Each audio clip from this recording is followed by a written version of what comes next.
Hello guys, नमस्ते, good morning. के छ, ठिक छ होला होइन? म पनि ठिकै छु। आजै म घर जाने हो, सुर्खेत छु। कञ्चनपुरदेखि आएको आज 3-4 दिन भइसक्यो है, त्यसदेखि निस्केको। मम्मीलाई चाहिँ म आउँदैन, मेरो बिदा चाहिँ मिलेको छैन भनेर अस्ति नै भनेको थिएँ। अहिले चाहिँ फोन गर्छु, उहाँको रियाक्सन कस्तो हुन्छ, त्यसपछि घर गएर म यो देखाउँछु उहाँको रियाक्सन कस्तो हुन्छ, हेर्छु कस्तो हुन्छ। तपाईँ पनि हेर्नुहोस्, म फोन गर्छु है त। सुनौँ उहाँको कुरा पनि, कसैले सुनाइदिइ पो हाल्यो कि त्यही नै, मेरो कुरा विश्वास गर्नुहुन्छ है मम्मीले। सुनौँ है त। म फोन लगाइसकेको छु, हेरौँ के भन्नुहुन्छ। बिदा हुन्न भने मान्छे आज जाने हो कि म घर चाहिँ होइन, आज जाने हो, रियाक्सन त हेर्न पर्यो। हेलो हेलो मम्मी, नमस्ते। नमस्ते। क्या लाग्नु त? केही नै, पानी भर्न लागि हो र, त्यहाँ त अनि खबर कहाँ छ? ठिकै छ के अन्त, यहीँ छु, कहाँ हुने र। बिदा म त अब 31 गतेतिर हुन्छ भन्दै थियो बिदा। अब बिदा एकै आन्दोलन फेरि सुरु भएछ, फेरि अब बिदा नआउने भयो म त।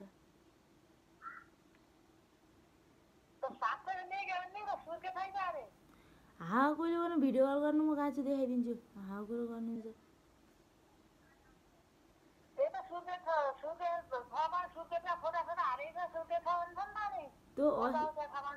त्यो त अस्ति हाल्या हो क्या, अस्ति आएको त्यति बेला गयो क्या त्यो।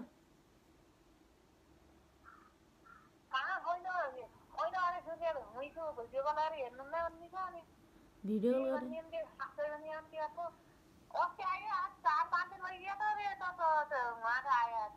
कोही भन्यो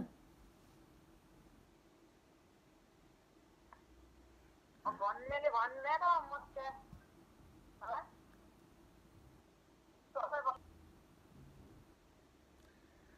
बिदा फिर्ता दिदियो अनि भिडियो कल गर्न नबताए म भिडियो कल गरेर देखाइदिन्छु कहाँ छु। हावाकुरो गर्नुहुन्छ।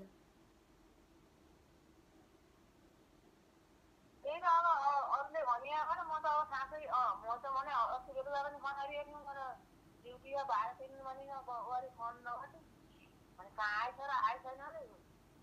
कोही पनि पर भाइर दौडको फोटो हालेर हालेको आएछ, अनि त्यसो घर आएर अर्को छिटो आ भन्नुहुन्छ खोया भन्दा खोजा नि। म त अब त्यही त झुटा कुरा बिहान थियो, आफू यहाँ हात्तीमा आया भए भन्ने मानिस भने होइन। ल सिटी गइसक्यो, म गएँ अब। सिटी गइसक्यो, गएँ अब, पछि शान्तिर बोल्छु। अब आउने हो देउता पनि आउने नै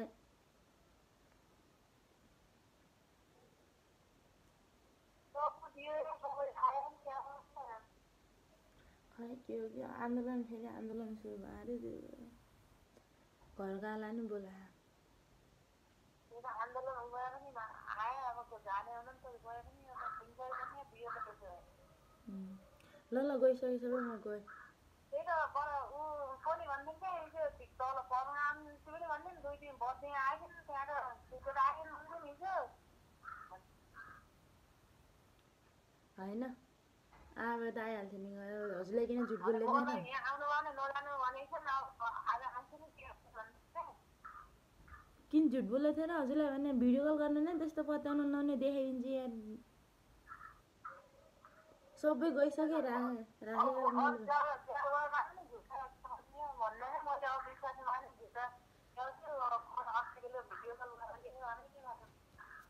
फाइनली गाइज म चाहिँ घर जानको लागि रेडी भइसकेको छु। मेरो ब्याग पनि यहाँ छ। म चाहिँ अब हिँड्नै लागेको छु, हेर्दै गर्नुहोस्। फाइनली म चाहिँ घर जान लागिसकेँ। यो चाहिँ मलाई पुऱ्याउनु जानला हो। कहाँसम्म अरे?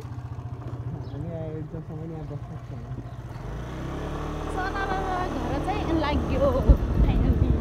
चाहिँ भाइले पुऱ्याइसकेपछि म हिँडिसकेँ चोकदेखि फाइनल्ली। मेरो भतिज लक्ष्मण भेटेपछि मलाई नि सजिलो भयो अनि त्यही भएर चाहिँ म बाइकमा गएँ, गाडीमा जाने भनेको थिएँ।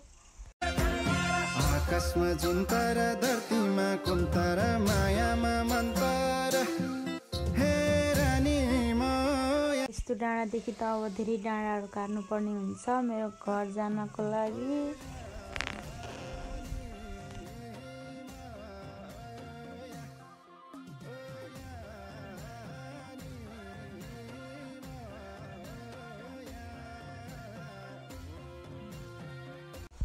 हेर्नु न कति राम्रो डाँडा काटेर पहाड भने पहाडै हो कि कति राम्रो छ, कति दामी दामी ठाउँ छ क्या, एकदमै रमाइलो ठाउँ छ।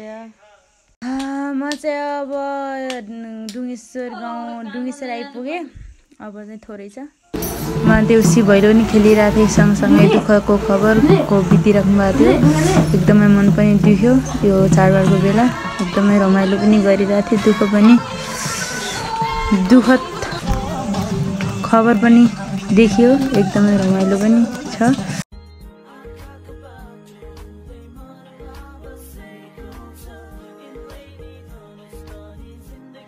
घर पुग्ने आसमा टक्क है अटोमा छु म, टक्क हिँडिरहेको छु अटोमा। यो चाहिँ हाम्रो यो दुलु नगरपालिका, अब यो कति हो थाहा छैन, तर यो रेजुदेखि देखिने दृश्य एकदमै राम्रो। पारी चाहिँ छिउडी पुसाकोट भन्ने ठाउँ चाहिँ हो, त्यो चाहिँ मेरो गाउँ।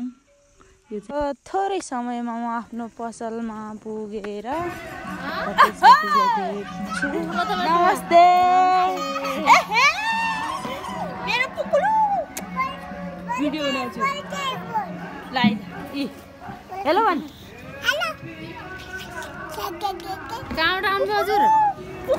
कहाँबाट नै घर कहिले आउनु भयो? मलाई चाहिँ घर कहिले आउनुभयो भने सोध्दै हुनुहुन्थ्यो। म चाहिँ अटो चढेर हिँड्ने नै हालेँ, किनकि अलि हतारमा थिएँ, किनकि घर गएर बुवा मम्मीलाई भेट्नु थियो। त्यही भएर मेरो घर नजिकै पनि आइसकेँ। फाइनली म घर नजिकै छु। अगाडिको चाहिँ मेरो घर हो।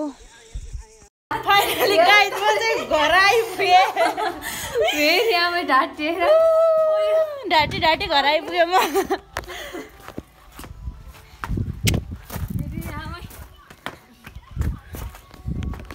मम्मीको रियाक्सन हेर, मम्मी चाहिँ त्यहाँ बाख्रा चराउँदै हुनुहुँदो रहेछ, म चाहिँ त्यहाँ जाँदैछु बिस्तारै। हेरौँ है त।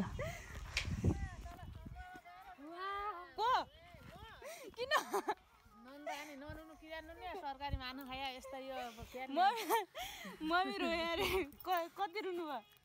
अहिले पनि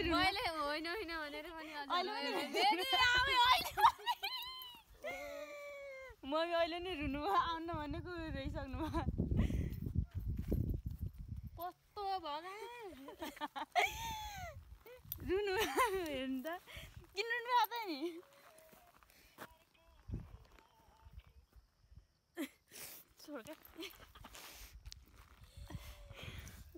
आँसुका खुसी दुःखका खुसी मैले मलाई नि रोइदिनु भयो। त्यतिका अर्की त्यहाँ रुनलाई चाहिँ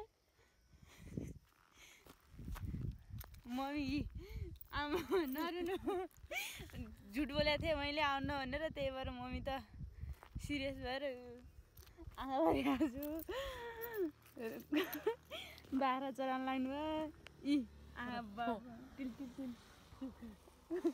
बुवा पनि आइसक्नु भयो। बुवा चिन्ता मारे बुवाले मलाई चाउचाउ ल्याउनु भयो कि कसले चाउचाउ ल्याउनु भयो है। टक्क लाएर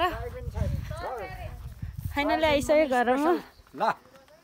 बुवा नमस्ते। ल सन्चै हुनुहुन्छ? सन्चै छु। अरू भन्न न, प्रश्न गर न।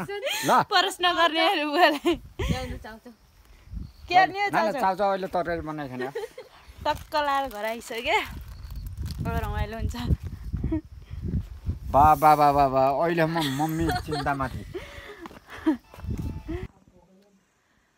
फाइनली गाइज म घर आएर कपडा चेन्ज गरेर बसिसकेँ। आजको मेरो प्लानिङ सक्सेस भइसकेको छ। म आएन भनेर सबैजना दुःखी हुनुहुन्थ्यो र अब म आइसकेँ। सबैजना खुसी। भोलिदेखि रमाइलो, भोलिदेखि भैली खेल्न जाने हो। सबैजनालाई ह्याप्पी दीपावली।